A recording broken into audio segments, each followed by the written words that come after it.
Hi, my name is Nikita. Today I'd like to tell you about Spirible hypothesis that lichens are not symbiosis between two organisms as it's commonly believed, but three. Lichenology formed an idea of lichens as a dual system of mikobiontes and photobiontes.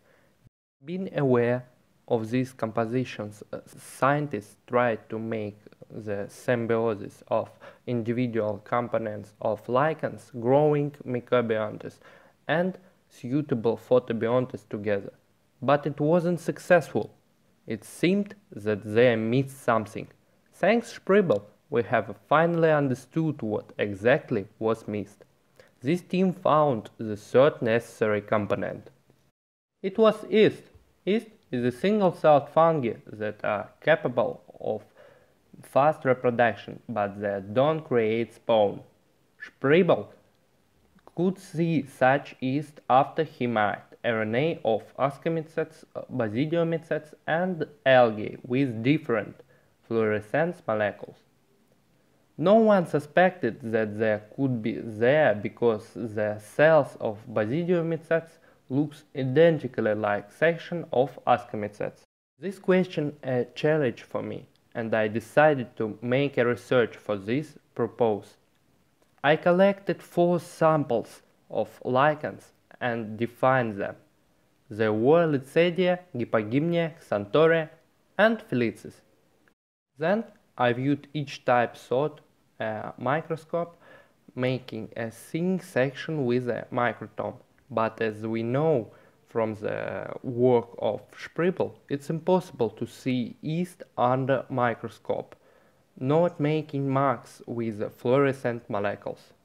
In order to understand whether there is a Basidiomycetes in lichens, I put them in nutrient medium based on sugar. Before that, I made sterile conditions in lichens and test tube to make the experiment pure. I also put yeast into separate test tube with the same medium. It was the control sample we need to compare. Then I placed the sample into a temperature regulation chamber with a constant temperature 30 degrees in Celsius scale. On the first day there were bubbles in test tube showing the fermentation happens because one of products of this reaction is carbon dioxide. On the second day, in the same condition, a precipitate appeared on the bottoms of the test tube with lichens. I took a sample of this precipitate and compared it with the control sample, and I found that this precipitate is a colony of yeast. I want to emphasize that Xanthoria had the biggest precipitate. At the same time, it had the lowest content of pH 3. Also, the original content of pH was 4 and 8. Viewing the precipitate at 400 times magnification, I detected that colony of yeast. According to results of this experiment, I have confirmed the triple symbiosis.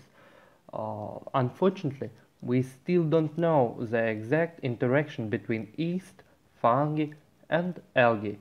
But we can say that in spite of the fact that yeast are hidden from the eyes by fungus, the presence of yeast is obvious and confirmed. I haven't finished my work at this stage. My next task to define the types of yeast and to analyze whether there is a correlation between types of lichens and yeast. Therefore, Spirible hypothesis was confirmed by this original independent method. Maybe we should think of rewriting the student book